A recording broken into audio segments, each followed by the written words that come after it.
Advocate Balraj Malik, doctor अकिशोर माओ, मेरा एक बुलावा पर डीएमसीसी यानी कि मैतेई लोगों की या मणिपुर के लोगों की दुख दर्द को समझकर जंतर मंतर में हाजिर हुआ। पिछले 15 महीने से नरेंद्र मोदी को मणिपुर में बुलाया, लेकिन नरेंद्र मोदी कभी नहीं आया। नरेंद्र मोदी जी मसोलिनी के गांव जा सकता है, लेकिन मणिपुर कभी नहीं आया। लेकिन उम्मीद भी नहीं है उनसे कभी आने का। मैं होम मिनिस्टर अमित शाह जी से अपील करना चाहूंगा, पूछना चाहूंगा, अमित शाह जी जब आप मणिपुर में थे उस समय पर कैसे जो मिलिटेंट लोगों ने अटैक किया। बड़ी अफसोस की बात है, बहुत सीरियस मामला है।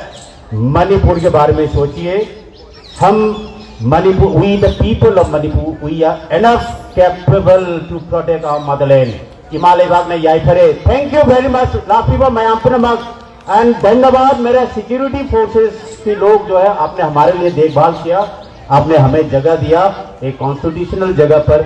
मैं बाबा साहब भीमराव अंबेडकर को भी धन्यवाद करना चाहूंगा, क्योंकि उनकी संविधान की वजह से मेरा आज बोलने का यहाँ पर इजाजत मिला है। और कॉन्स्टिट्यूशन को हम हमेशा जो है, कॉन्स्टिट्यूशन ऑफ इंडिया को हम हमेशा इज्जत करते हुए, और मैं सबको इधर आया हुआ मेरा जो परिवार है, मैं सबको एक बार DMCC Delhi Meitei coordinating committee की तरफ से एक बार धन्यवाद कहना चाहूंगा। और नरेंद्र मोदी जी मसोलिनी के गांव पर जाने की जगह पर एक बार मणिपुर चलिए, आपको धन्यवाद कहूंगा।